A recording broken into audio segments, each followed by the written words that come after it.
Stephanie, an awesome Monday to start chatting with you today. How's it going in Charlotte, North Carolina? Hey, it's beautiful. I'm sitting outside, blue skies. You can't complain. I love it. I know November, warm weather out. I'm happy to play some golf and be outside. Yeah.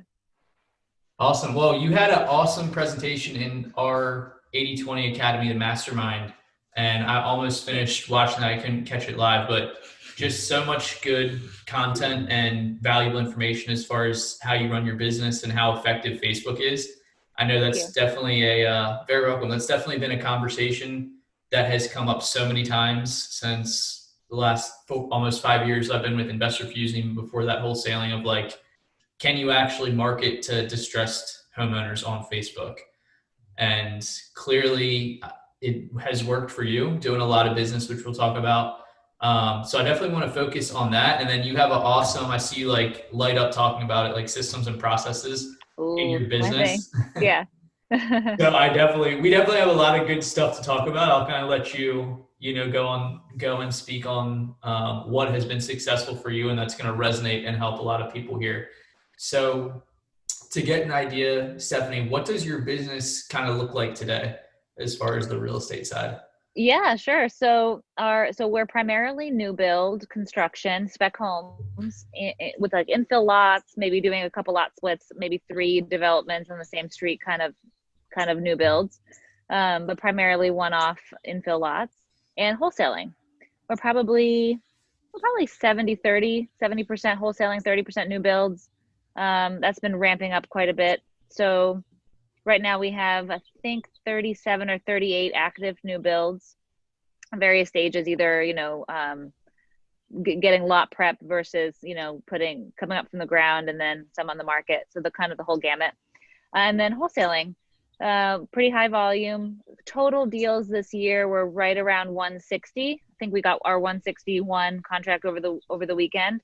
But so pretty busy. We're on track to hit 200 deals this year, which just sounds insane to say. Like I It never is. thought that was possible. When we first started 4 or 5 years ago, I thought people were lying. But it's absolutely attainable. And it's very exciting to see, traction and what happens when rubber meets the road with systems and processes and removing obstacles and just over and over, just tackling one obstacle at a time, where you can be in 5 years. It's pretty incredible. That's awesome. And just kind of on a personal note, what is like your family structure like? I'm curious. 'Cause I know I hadn't talked to you personally, I think, in Are a you while, asking like a if couple I'm years. married, Carlos? Yeah, married, kids, anything like that? I'm married. Yeah, I Sorry to know. disappoint. No, you're good. No, yes, I'm married. My husband and I are business partners, along with one other business partner named Jeff Johnson. He's awesome too. Oh yeah, I know So, Jeff. but yeah, oh yeah, you do know Jeff. Great. Mhm. So yeah, Jeff Johnson's our partner. My husband and I have three children, 11, 8, and 6. They're Very, all in very school awesome. now, 4 days a week. So this COVID thing has been interesting, running businesses with kids at home and working from home. But yeah, it's a crazy life. Very, very awesome. The main reason I ask is because one talking point I always talk about is kind of just like integrating how life and business are just so integrated in one and the same. Yeah, So I guarantee, at least on my end, that I'd probably notice some systems and processes that you have in place for the family and going through personal life as well, in addition to the business. sure. So it's just interesting how those are like so similar, reflected in one another. But that's awesome. Sure, yeah. I wish I could say that home life was just as systemized. In if I'm going to be real honest, that's the hard part. Is to try to find that balance at home and at work. I feel like, especially when you're building a company, you end up sacrificing a lot of that family time, and you have to kind of dial it back and be like, wait a minute, what am I doing this for? I can't Hmm. work all these hours. I've got to figure out a way to automate work so I can be more present, because it's a constant back and forth battle with over extending yourself in the work field and then dialing it back so you can focus on what's really important, you know? For me, it's a lot of the root things is all about being present and like focused on what you're doing right in the moment. And it's also kind of Mhm. like the societal norm or conditioned norm to keep putting off working on the personal and family stuff until your business Absolutely. reaches X thing, and it could go on and on. You could be Elon Musk and still being like, oh, I need to hit X thing, and then, you know, I'll work on my relationship with my wife and stuff like that. Yeah, that's why I think it's so important to talk about, because you do end up doing this balance and counterbalance. And I'm the type of person, like I'll openly admit I'm a workaholic. I love ideas, I love opportunities, I love systemizing, problem solving. And then you end up like in this rabbit hole of doing that all the time. And I've got to pull myself out and be like, whoo, no, hang on a second. You know, where am I in this moment right now, you know, with my family and everything else too. And making sure that that is a huge priority. Hmm. Yeah, well, birds of a feather flock together is one of my favorite sayings, and I'm sure that you have some other, just doing the, you know, the business volume that you have and where you are with your entrepreneurial journey. I'm sure you have some Yeah. friends that have families and working that stuff, and you can have those conversations besides with me, a younger single guy that doesn't have a family just yet. I was named a godfather though yesterday, which is extremely Oh, exciting, and probably why I have a lot of energy today. So that's exciting. One of oh, my best friends since I was congrats. young. Thank you. That's awesome. Thank you. Yeah, I'm excited for it. Um, but cool. I appreciate, so people know you are an absolute lady boss doing a ton of deals per year in Charlotte, which is an up and coming market. I haven't been there in a long time. I told you before we started rolling that I'm in Raleigh probably every couple months. I'll be there next week. Um, but I kind of want to hear, I guess we can talk on how you got into real estate, and then let's kind of dive in and break down the systems and processes and how you have more days in the year that you're doing transactions than you're not. Yeah. 200 is a little over half of 365, but I'd love to hear kind of how you got into real estate originally, and then we can dive right into the operation and Sure. Facebook. Sure. So we did our first flip in 2007 as a live-in flip. My husband and I had just gotten married, graduated undergrad, bunch of debt, trying to figure out what we're going to do for grad school. And we really couldn't, you know, the house that we wanted, we really couldn't afford, right? So in 2007, what you do when you don't have money is you buy a crappy house and you renovate it. Mhm. So that's what we did, and we lived in it. We renovated it over a course of like a year and a half, and then we sold it in 2009, early 2009, in upstate New York, literally weeks before the bottom completely fell out in upstate New York, where we were living in Binghamton, and the IBM is a big employer there, and they did a huge layoff, literally weeks after we sold that. But we flipped that house. Made a good bit of money on it, put it in a little CD, went to grad school. Now I'm a nurse practitioner. My husband's a physician assistant. And he got the bug from that one. I had a little PTSD from like sheetrock dust and living through the madness. But it was like, oh, that was fun. We made money. Let's do that again. But at that time, everything crashed, right? So fortunately, we were in grad school and we kind of just rode out the crash in grad school. And we picked Charlotte to move to. We were on Long Island for grad school, and we picked Charlotte because of the real estate market. We thought, okay, this will be a great place for, you know, medical careers, but this will also be a good place for to resume the real estate business. And at that time, when we moved here, and it was now 2011 when we moved here, we had had our first child, and trying to get settled in our new careers. A lot of debt at this point. We had like $200,000 worth of debt plus between us for school, and I was a little bit too scared to jump, to be honest. I was the person who held us back because we just had these kids and I wanted more babies, and what are we going to do, and how are we going to balance all this? And we just went to school, and but then again we have debt, and the idea was we wanted to start into real estate so we could pay off that debt and so we could have some passive wealth building while we were still working in medicine, and then ideally be able to you know, have money to pay for our kids college, right, and then us retire. So the plan was that we would buy the house that we were living in at the time, and if we were correct, it was like our test. We thought that that area would appreciate. You know, we analyzed the market, and actually we modeled it after the Raleigh and the Triangle area market. We felt like Charlotte was kind of following that same trajectory. So, like, okay, if we were right, in about 2 years or so, this house that we're living in will appreciate, and we'll be able to take a HELOC out, and then we'll have a little chunk of money that we can play with, you know, and it's still kind of safe because it's leverage against our house, and we'll still have equity in the house, and you know, so we felt like that would be okay. So that's exactly what happened. 2, 3 years later, Our house appreciated. We took out a $20,000 home equity line of credit on it, and still had equity in the house, which made me feel safe. I was like, okay, this is like a little chunk, 20 grand. What's the worst that could happen, right? Which is a scary question to ask.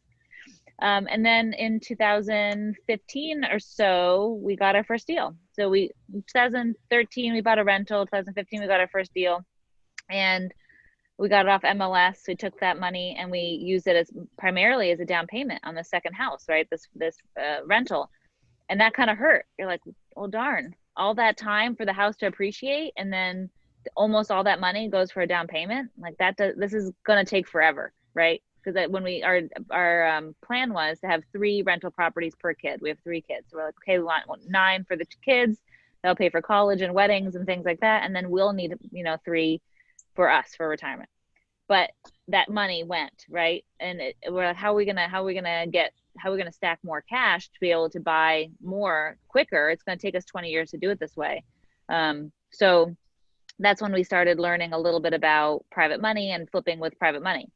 And thankfully, our network is pretty good, working with other high net worth individuals and kind of having a respectable job. I felt like, I could use this credibility for private money lenders. And it was great. We met some people who were interested in investing with us. We got our first private money lender, and we flipped a house. And then we got that money. We're like, oh, that was a lot quicker to save. And then we took that money and then kind of kept rolling it project after project. And that first year, we ended up doing 11 deals. And towards the end of the year, we were having 3 or 4 renovations at a time going, and we were having a hard time managing it with the crews. So then we learned about wholesaling, and then that was pretty fun because it's like, oh, all that marketing, all that work, like we don't even have to renovate it, but we can keep our marketing going and our renovations going, and like kind of greases the wheels. So that's how we ended up, starting to wholesale. It was now like 2016-ish, and things were kind of rolling. We had a little system. If our renovations were busy, then we would just wholesale. And then we kind of built a buyer's list and met other investors locally. And, the more experience we had, the more able we were to raise more private money. And we learned a little bit about hiring and getting some help with answering phones, because that was our main problem, is that we were both busy. We were working full time. We had 3 kids at home, and we couldn't answer the phone if a homeowner called us. So that was our first hire. And then that was really scary to first do. And then we kind of got over that and felt like, oh, that was okay. And so then kind of systematically started hiring off positions that we were just too overwhelmed to do. And then before you knew it, here we are 5 years later with a decent team. And we don't have a huge team. There's 7 employees, I think, for the entire company that does all the deals. So you don't need a huge team. I think you just need some efficiency. But that's kind of how everything started. We kind of accidentally grew as big as we did, mostly because we were doing marketing that was bringing in leads and deals, and we just needed to monetize them.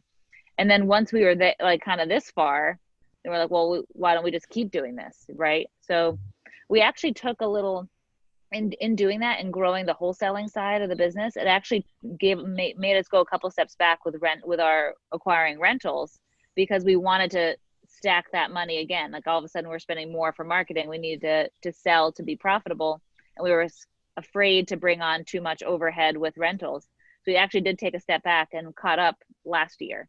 So now we're well past our goal, and now the goal, instead of being passive owners of real estate, is to be more passive business owners, to build a business that's more systemized, so that we can be more passive in the business as opposed to just being passive landlords, if that makes sense. It does. And that alludes to what we were just talking about: more passive in the business, more time with the family. You'll be on Zoom calls talking about best practices for spending time with your family and going on trips and stuff like that. It's probably pretty crazy thinking about the Long Island days to where you're at now. Very. I honestly, when we first started, I honestly had no idea how to dream. Like my parents, immigrants in the country. I'm the first person in my family to be born in America.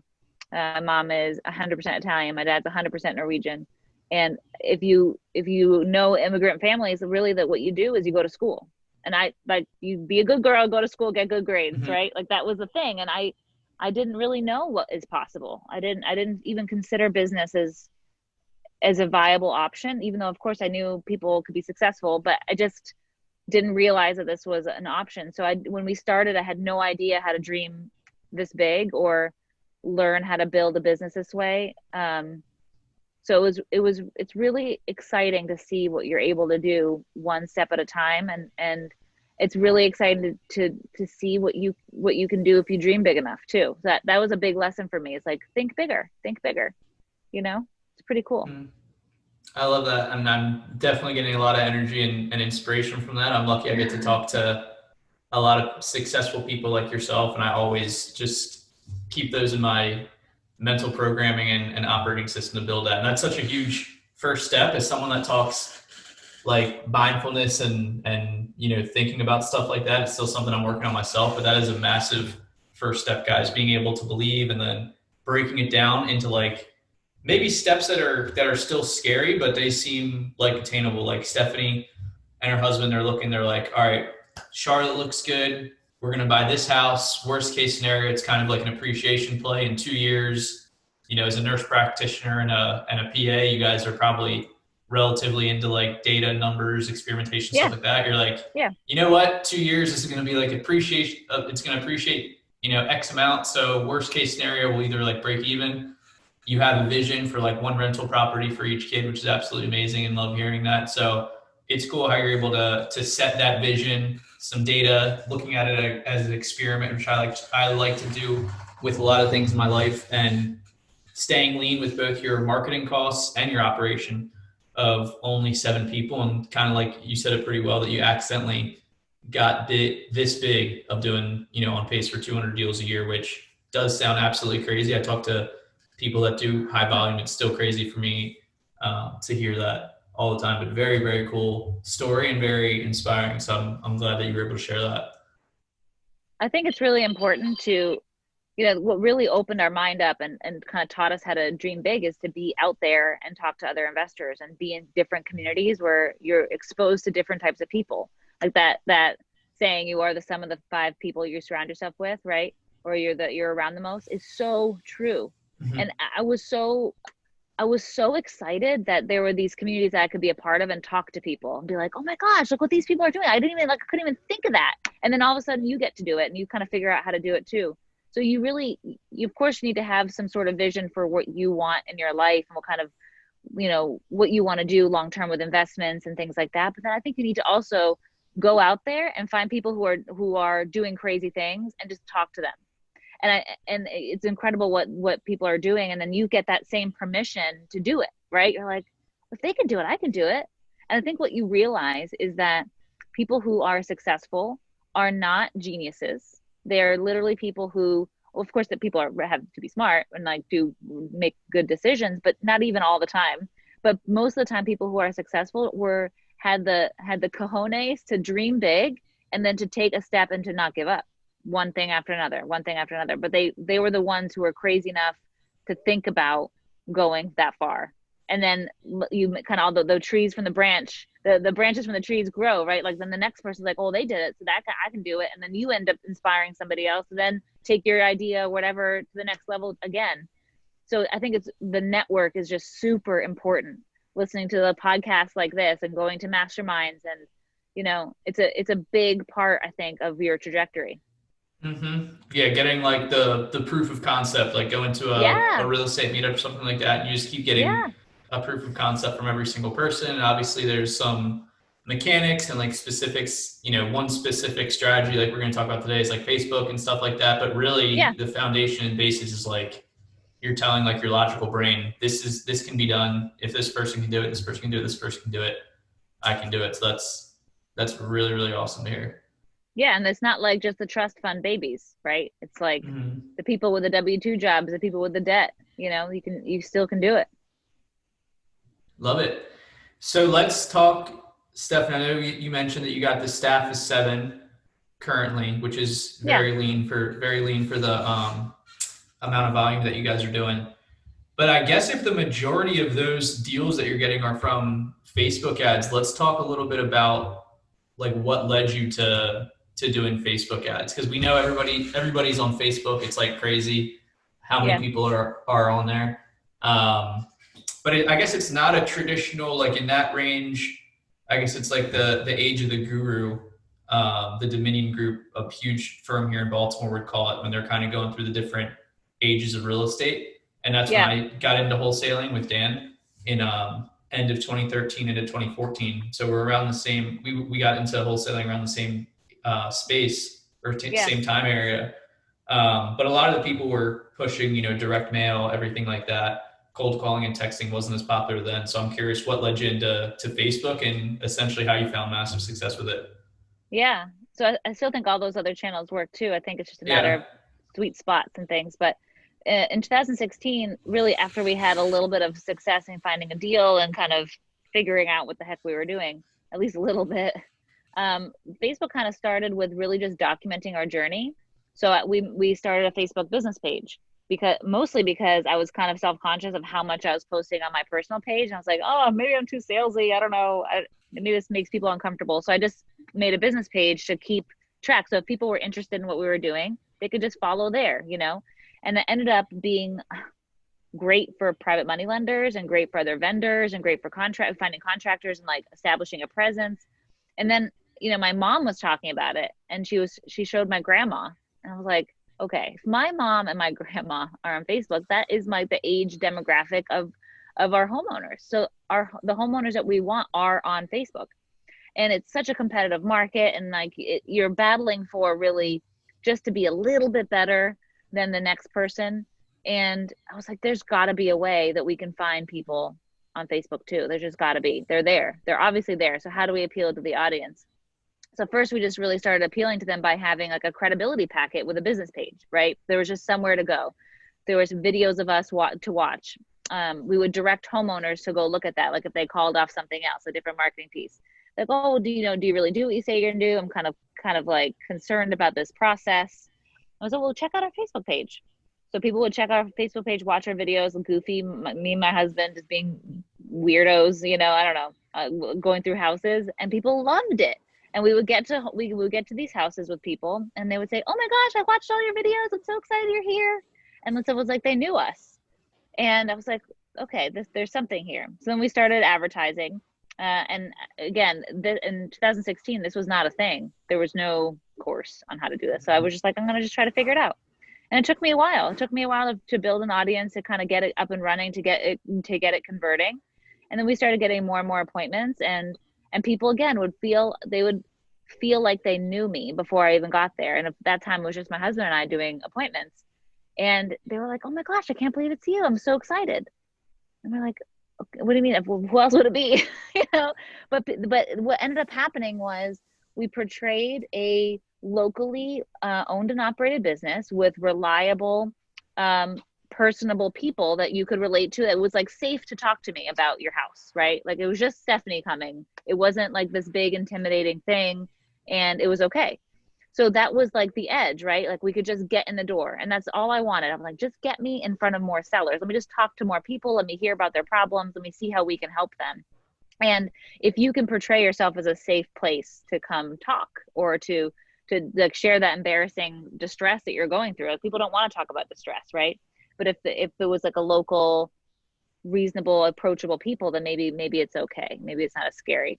So that was the kind of avatar brand I wanted to put out there, and that's really truly who we are, right? I mean, medical backgrounds, people and their problems, and a lot of times really embarrassing problems. Like there's got to be someone you can talk to about them, right? So that was kind of like who we are as people. Is like I feel like we're pretty approachable and non-judgmental. So that was the approach we took with the Facebook ads, and it worked. And then we got people to consume the content that we wanted them to consume, like to know who we were and to kind of, lower the threshold to call. So we started doing that, and we had, really amazing opportunities. We closed a lot of deals that way. And I was like, there's something here. There's something to this. I bet you this is going to work for other people. So I was in a mastermind at the time, 7-figure flipping. And I was like, guys, my friends in there, can I try this? Like, can I just test what I'm doing in your market just to see if I can reproduce it? And I had a bunch of people like, yeah, try it. So we ran ads in Pennsylvania, in Florida, in Tennessee, in Texas, Utah, and reproduced it. And in fact, it didn't take as long for the ads to like take, like the ramp up period was much shorter. and they started getting deals. They started getting more and more appointments, and they also had that same feedback about the credibility of the Facebook page, and like, you know, kind of putting your brand out there in a way that you want to be perceived, right? Which is what marketing is, putting out who you actually are and who you actually can help. So an accidental agency was born. I was like, this is awesome. I'm going to do this. We're going to hire it out. There's an opportunity here to help more people, to help other investors get an edge. These are my friends. I want to help my friends, you know? So we hired it out. And again, another lean team that helps me with ad copy and ad production and media. And it is awesome. It continues to be a fantastic lead source and deal source. It also continues to mature and be that credibility packet for private money lenders, like I said, for other contractors, even agents. I mean, people see what you're doing and they're like, oh, these are like, this is really neat. These people are really cool. And it's interesting because now with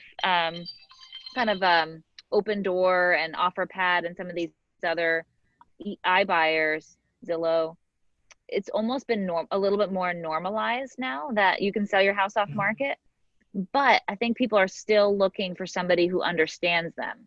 And I think that most people, especially our demographic, the baby boomer demographic is very brand loyal and very local loyal.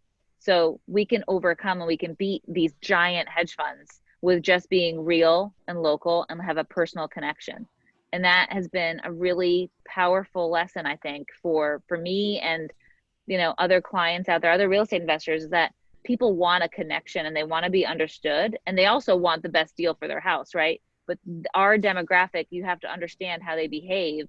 And this is them. They're the baby boomer. They care about being seen and being heard and having their specific pain addressed. So, you know, if you're going to have a competitive offer to another investor, which you probably are, right? Like we're probably all within a few $1,000s of each other if we're doing, you know, normal general math about the property, right? So how do you beat your competition? And you beat them by being just that little bit better. It's not about the $2,000 necessarily. People are going to make the same decision. I think, and I've seen this in my experience, that they will choose us even if we're a couple $1,000s apart, because they trust us, because we've put that brand presence out there, you know, and created all that for them to like live in our little world that we have online, you know, and I think if it's real, then people identify with it. The Facebook page, going back to 2016, the Facebook page, how I'm seeing it, is almost like the foundation or the hub for your marketing, because any other form of marketing that you're doing, that's kind of like home base in showing sellers or anybody that's seeing your marketing. Like, one, I'm actually like a human. I'm like humanizing myself and my family. And then step two is like, I'm not here as like a threat. I'm going to see if I can help solve your problems. And then we can, you know, work together if that's the case. And as far as using that, like you said, you're like, this is what's going to help separate me from my competition, even if we're a few $1,000s off in offer price. I think it's about Facebook. For you, you've been able to put yourself in consistent situations on every single seller that converts on your page, every single person that you make an offer to over time, and separate you from the competition, where you're getting those offers accepted on a higher percentage clip than other people in Charlotte there, which is cool. Yeah. I mean, I think it crosses over to a lot of other channels too. And especially SEO, you know, Facebook ranks very high on Google. In fact, if you Google my business name, Better Path Homes, my Facebook page, I bet you will be before my website. Like, so if you're doing SEO, if you're doing online marketing, it's almost insane to not have some sort of Facebook presence. And Facebook presence starts with, of course, organic traffic, but you've got to like push people to your page with ads and with things like that too. And people will convert off of your organic traffic and they'll convert off of your paid traffic. It's a similar thing to Google ads in that sense. But the difference for me with Facebook, it's important. It's really, really important to portray and to get out there to your audience, is that people behave on Facebook and they click on Google, right? So people on Facebook want to consume content. They want to watch videos. They have a behavior pattern with what kind of things they like and what kind of people they're friends with, what kind of things they look for and whatnot. Whereas Google, they'll like type in something, they'll type in an inquiry. Facebook is a little bit more complex because it's that behavior pattern only. You don't have that Mhm. same opportunity as somebody typing something into Google. But what's powerful about that is behave a certain way before they reach out for help, right? Before they go to Google and say, I need to sell my house fast, they have these behavior patterns. They're watching videos on how to repair their credit. They're following those types of pages. They're talking about that with their friends. They're researching stuff about pre-foreclosure and forbearance periods and divorce and what to do with the house, and all these behavior patterns are being followed and tracked by Facebook, which is creepy, right? Which, like, that's a little scary and big brother, but it gives advertisers a, you know, an opportunity to be the solution for their problems if they're paying attention to their behavior patterns, and you'll get them before they ever go to Google. So those companies are spending, 20, 50, $100,000 a month on Google ads. Well, I got to them first. And they may not have converted immediately, but I will get them because they'll see me, they'll see my content, they'll see my company. I'll be all over their page now that they go onto Facebook 12, 20 times a day, whatever it is. I'm there, my content is there, and I'm going to appeal to them as a demographic. So I get them before the spend. So you can get these deals for a lot less expensive. But I think ads are a major part of this. Like, you've got to know what you're doing with your building ads, but you've also have to have something for people to land on, like a website, Mhm. right? And your business page is kind of like that. So that's really like the secret sauce, is you've got to have content on there, and you've got to put approachable stuff. You got to put your brand out there, and your brand may be different than mine. This is my brand. But I think that having your message that you want to portray to people out there is like, if basic marketing 101, Absolutely love that. And that was a great point you brought up on our Academy Mastermind call. That definitely falls into the pro side, that Facebook is so much more behavioral. Like, Yeah. and that's one complaint I hear just from clients or people in the space, that Facebook leads are a lot of tire kickers. But you explained it perfectly, because you're getting more tire kickers that could definitely convert later on. It's because they're going to be on Facebook interacting with your page months before they start typing it as an inquiry on Google, when they actually need to sell in a quicker fashion. So one, also, just like PSA or point to make, guys, Stephanie's talking, top of funnel marketing and Facebook, and we're going to get into chatbots and stuff. But really, before this, you should definitely have your back end systems and processes in place, as far as like intaking of a lead, Yep. following up with all your leads, everything like that. And then you want to have what Stephanie has going on here, because a lot of these leads may convert a little bit longer time frame than other forms of marketing in the space. But this is amazing conversation what you're hitting on here, Stephanie. Yeah, thank you. I mean, I think it honestly, the follow-up applies to a lot of different lead sources too. I think Mm-hmm. if you don't have good systems, you don't have good follow-up, like, you are losing Yeah. $1 million a year. I mean, the fortune is in the follow-up. It is so true. It is just so true. And if you don't have any sort of system to, first of all, be super responsive to leads when they finally do reach out, because you've got to value them like they've been watching you for months, right? Like, I've got to call these people, I've got to talk to them. And then if they don't immediately convert, you can't just lose them. They have to be in your funnel all the time, follow-up emails, follow-up calls, follow-up texts, and stick with them, because they absolutely will convert. And because they are now months down the line from when they first did an inquiry, most of the competition has fallen off. And you're the only one still in front of them. You're the only one that can still solve their problems. So they're, of course, going to go to you, you know? So follow up in general and systems is incredibly important. If you're doing Mm-hmm. any sort of marketing and you don't have a system, a CRM, some sort of follow up process, something, you are literally burning the money, because it's not about the immediate conversion. That's the gravy, but the actual wealth and the actual business building is in the follow up. Yep. Absolutely well said. So let's talk Facebook ads specifically, and maybe even Sure. start like a bit at like a basic level. So everybody who's listening to this has a Facebook account, most likely. You probably see advertisements on your timeline. For me, for example, I'll see wholesaling real estate content. I'll see Butcher Box advertisements, because I buy all my meats and stuff from Butcher Box, just random sports stuff that I'm interested in. So I see all that type of stuff, and they're targeting me pretty well. But let's talk a little bit about how you use ads in your business, and then even the chat bots, which are so cool.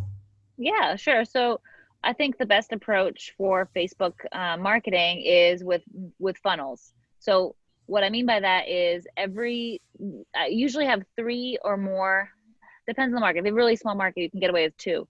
But basically like a 2 to 3 step process of funneling through leads. So the first ad that you put out is kind of an informational ad. This is like a traffic ad, or this is a Facebook page like type ad, or even an engagement ad like video watch and things like that. And this is a basic like introduction to your business. I prefer this to be a video. And again, I think that video watches is probably a really good target in general for this top of funnel ad. And this is an ad about either a testimonial from a seller. This is you talking about your business. This is you walking through a house. And this is explaining that you are a local home buyer, basically, and that it's a good experience. And then you can target people who've watched a certain percentage of that video or have clicked on it or have gone to your website from there with the second tier. So the second tier of your ads that you're building is all based on the engagement from the first tier.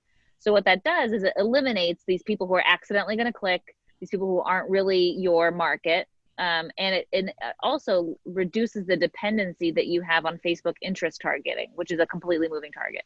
At one point, you could target homeowners, you could target income, you could target credit scores. That's all gone. At one point, you could eliminate renters. That's gone. Things are in and out as far as interest targeting goes. So if you're totally dependent on just Facebook's available interest targeting, you're going to be chasing your tail. So this is why we build these funnels for people and for us. So on the second tier, we're appealing to the people from the first tier, and the same thing goes on for the third tier. So by the time you get to the third plus tier, you've got a very qualified person. And I know they're qualified because they've consumed this amount of content. They've obviously felt that it was relevant to them. So they've self-selected their relevancy to me. And now my ads are performing better because they're only people who engage with them or see my ads actually do something. They click on it, they comment, they whatever. So my relevancy score as an agency and as an advertiser is high, which means Facebook will show it to more people who meet that same criteria or quote lookalikes. I don't even have to put a lookalike audience out there, and Facebook will automatically appeal to those types of people who are more likely to click because they want the ad money, right? So that's the kind of high level setup for the ads.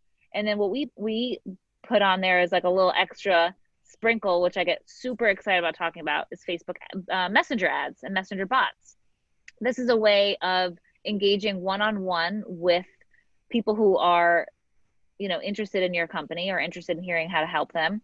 And it allows you to be very responsive, and it also allows you to gather information from them automatically at any time of the day. So it can be in the middle of the night when somebody can't sleep because they're worried about their house and they're on Facebook, and they can instantly interact with your business, and you can have some automation to it, which then ideally will transition to a human to kind of pick up the conversation and like be meaningful, even more meaningful. And the thing is about that is if it's 2 a.m., you can't get a person, right? And that person is, anxious to get a resolution to their problem. So they've at least gone down the trail and giving you their phone, their email, their contact information, giving you the address of their house. And then in the morning, somebody can pick it up. Or if it's during the day, then somebody, can pick it up right away. But it gives you the opportunity to collect a lot of information about somebody. And, before they even give you the address to the house, if they open up a message and they opt in, and you get them to opt in by just asking a question, yes or no. And as soon as they respond to your business, then that's considered an opt-in. Now you have their age, their name, their location, their gender, and the ability to message them again. Within 23 hours is the current rule. But they've engaged and you know who they are. You physically see their profile picture. That's like being able to get the information of somebody who's been on your website for 3 minutes, or I could even say 3 seconds, right? Anybody on your website for 20 seconds, they bounce and you see your bounce rate. And what happened? They didn't fill anything out. Why didn't they convert? Who was that? Who are these people who aren't filling out a form? Imagine if you had that information. And on Facebook, you can get that with the bots. So that to me is like earth shattering, huge deal, right? Like even if they didn't fully opt in, like go through the full funnel and give me their address, I now have their name and their location, some demographics about them. And it's considered an opt-in and a very relevant interaction with the business. So they're going to get a ton more ads. So it gives me the opportunity to learn who these people are and message them again. So it's pretty huge. It's pretty huge. And the fact that you can automate it on top, I just get super excited.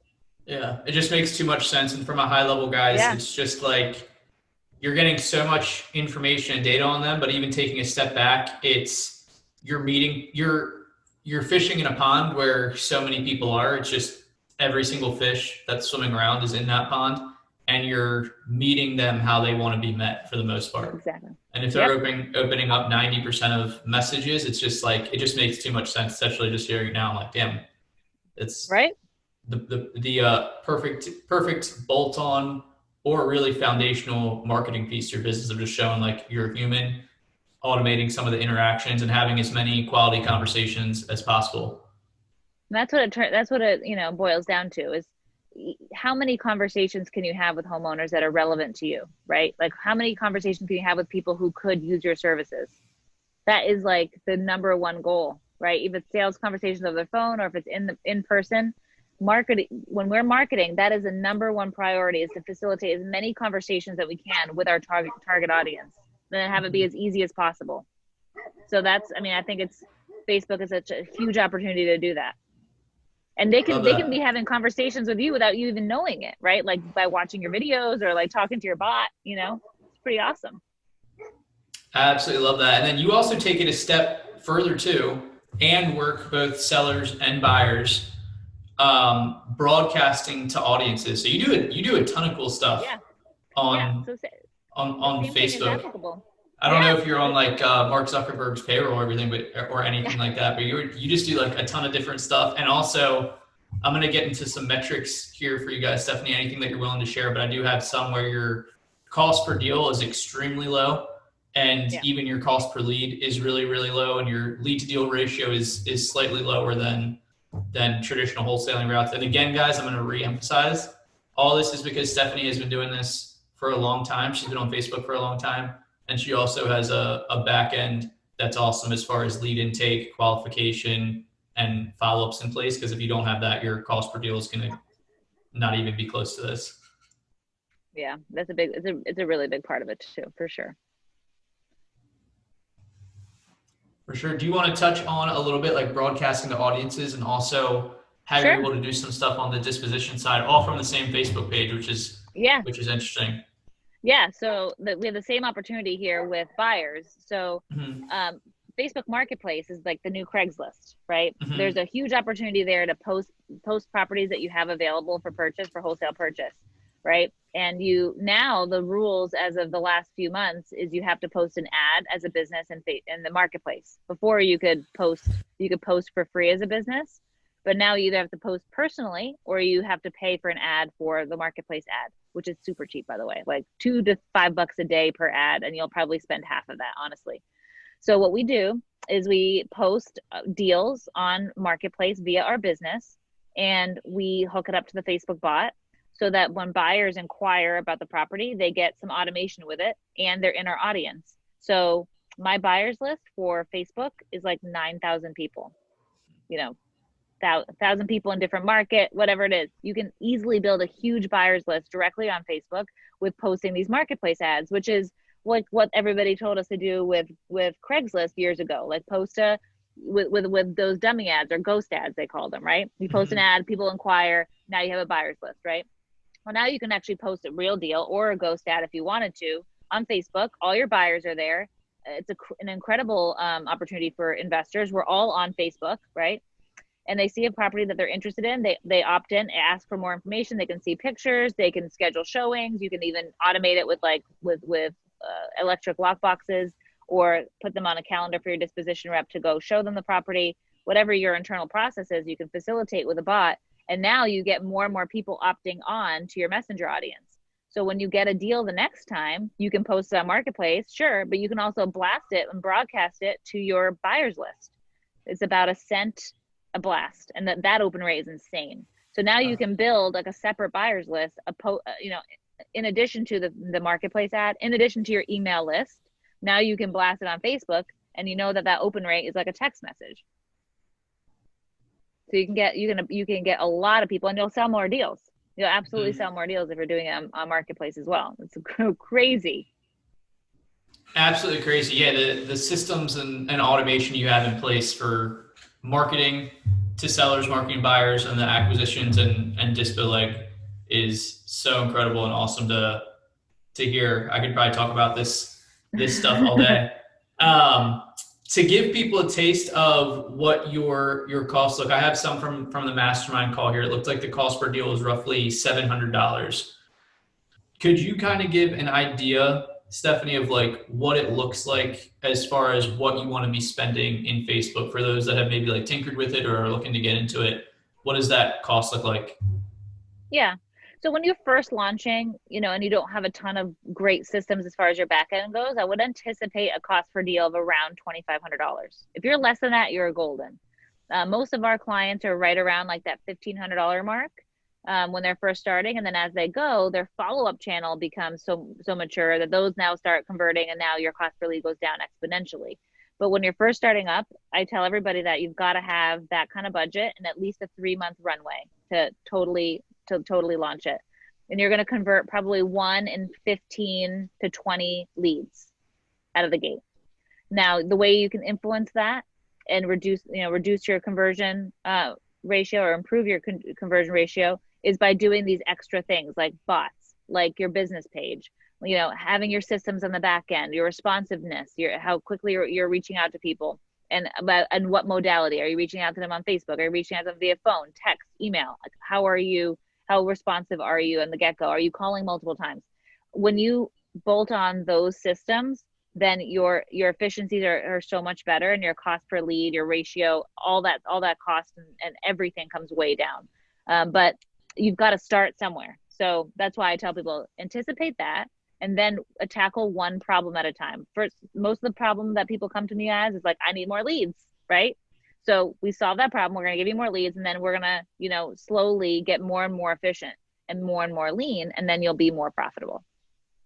Love that. I think a similar percent rate to open rate on Facebook messages is probably going to be the same percentage of people that are going to be interested in working with you or getting into Facebook somehow. And Stephanie has a free bot giveaway as well. And I'm going to put it in the show notes, but the email address I have for you is the Stephanie@socialmediarei.com, and then Facebook.com/Stephanie Betters, and then social@socialmediarei. Yes, that's it. Yeah. Awesome.